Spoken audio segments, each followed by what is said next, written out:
दोस्तों, महाराष्ट्र में समय से पहले बहुत गर्मी पड़ रही है। जनवरी और फरवरी के महीनों में बरसात बहुत कम रही है। इसकी वजह से लगातार महाराष्ट्र में किसानों की चिंताएं बढ़ी हैं और कृषि के लिए थोड़ा सा कहीं ना कहीं संकट उत्पन्न हुआ है। नमस्कार, स्वागत है आप सभी का महाराष्ट्र के साप्ताहिक मौसम पूर्वानुमान के इस बुलेटिन में। मैं हूं देवेंद्र त्रिपाठी। आज 1 मार्च है। 1 मार्च से लेकर 7 मार्च तक पहले सप्ताह भर में कैसा मौसम रहेगा, क्योंकि अब प्री मानसून सीजन शुरू हो गया है और प्री मानसून सीजन में महाराष्ट्र सहित देश के तमाम इलाकों में गर्मी बढ़ने और कभी कभी धूल भरी आंधी के साथ बादलों की गर्जना, बिजली चमकने के साथ बूंदाबांदी या हल्की वर्षा की संभावनाएं बीच बीच में बनती हैं। तो अभी कैसा मौसम रहेगा, आइए जानते हैं। तापमान तो अभी बढ़ा हुआ है और कई जगहों पर 36-37 डिग्री सेल्सियस तापमान दिन का रिकॉर्ड किया जा रहा है, चाहे वो अकोला, वाशिम, यवतमाल हो या हिंगोली, जालना, अहमदनगर, संभाजी नगर और अहिल्याबाई नगर। ये अहमदनगर अब अहिल्याबाई नगर हो गया है। नासिक, पालघर और मुंबई, पुणे, सांगली, सतारा, कोल्हापुर, रत्नागिरी, सिंधुदुर्ग, उस्मानाबाद, सोलापुर, लातूर, इन सभी जगहों पर तापमान बेतहाशा रूप में बढ़ा है और ज़्यादातर जगहों पर 2 से 5-6 डिग्री सेल्सियस तक ऊपर तापमान रिकॉर्ड किया जा रहा है। मिनिमम भी बढ़ा है, मैक्सिमम भी बढ़ा है। अब क्या मौसम रहेगा, अब आपको बताते हैं कि जो उत्तर भारत में WD आया, उसके चलते महाराष्ट्र के उत्तरी क्षेत्रों पर कुछ बादल पहुंचे थे कल परसों में। लेकिन ये बादल क्योंकि उनमें इतनी पोटेंशियल नहीं थी, इतना करंट नहीं था कि महाराष्ट्र के ऊपर बरसते या गुजरात और मध्य प्रदेश के ऊपर बरसते, तो ओवरऑल ड्राई वेदर ही रहा महाराष्ट्र में। और अब एक WD उत्तर भारत में 2 मार्च को कल आने वाला है, लेकिन उसका प्रभाव भी महाराष्ट्र के ऊपर नहीं रहेगा। अब आमतौर पर WD से बहुत ज़्यादा प्रभाव महाराष्ट्र पे पड़ता नहीं है, जब तक कि कोई तगड़ा सिस्टम गुजरात और राजस्थान के ऊपर ना बने। लो प्रेशर बना था राजस्थान के ऊपर, लेकिन वो बहुत ज़्यादा उसका जो फोर्स था वो ऊपर की तरफ था, तो यहाँ पर ज़्यादा बादल आने नहीं पाए। जो आए भी वो बारिश वाले बादल नहीं थे।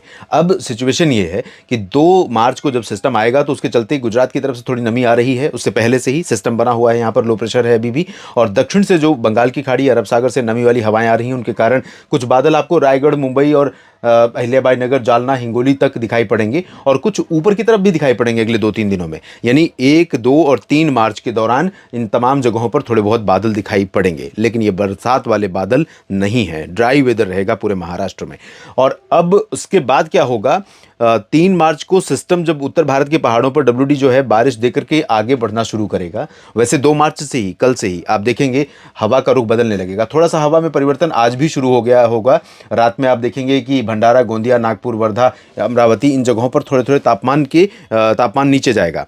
कल और इम्पैक्ट पड़ेगा उत्तर की हवाओं का, इस तरह से हवाएं आएंगी, थोड़ा बहुत तापमान और नीचे जाएगा। चंद्रपुर तक और यवतमाल के निचले इलाकों तक भी तापमान नीचे जाना शुरू करेगा।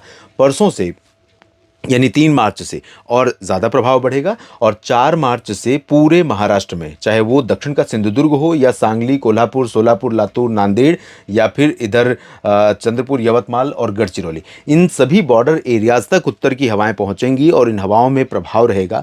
तापमान नीचे जाएगा और कम से कम 2 से 4 डिग्री तक मिनिमम और मैक्सिमम दोनों नीचे जा सकते हैं। तो काफ़ी बड़ी राहत मिलेगी और ये राहत सप्ताह भर तक प्रिवेल कर सकती है। हालांकि दोपहर में धूप तेज़ होगी, टेम्परेचर कई जगहों पर हो सकता है कि 35-36 ही रिकॉर्ड किया जाए, लेकिन इसके बावजूद हवा में जो ठंडक होगी उस गर्मी को, उस धूप की तपिश को ज़्यादा प्रभावी, ज़्यादा हावी होने नहीं देगी। और इस मौसम में अपनी फसलों की, चाहे वो बागवानी की फसलें हो, फूलों और सब्जियों की खेती हो, उसकी देखरेख किस प्रकार से करनी है ये आप बेहतर ढंग से जानते हैं किसान भाइयों।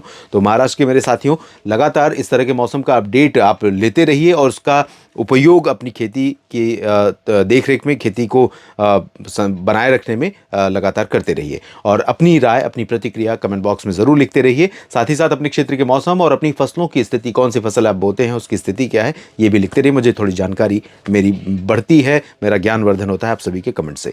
आप सभी का मेरे साथ जुड़े रहने के लिए बहुत बहुत शुक्रिया। बने रहिए इसी तरह से न्यूज़ मीडिया मंच और मौसम तक यूट्यूब चैनल, मौसम तक फेसबुक पेज पर। जानकारियाँ ठीक लगे तो वीडियो को लाइक और शेयर करिएगा और कमेंट बॉक्स में अपनी बात लिखिएगा। चैनल को सब्सक्राइब कर लीजिए ताकि मौसम का अपडेट लगातार आपको मिलता रहे, यहाँ पर भी और मौसम तक चैनल पर भी।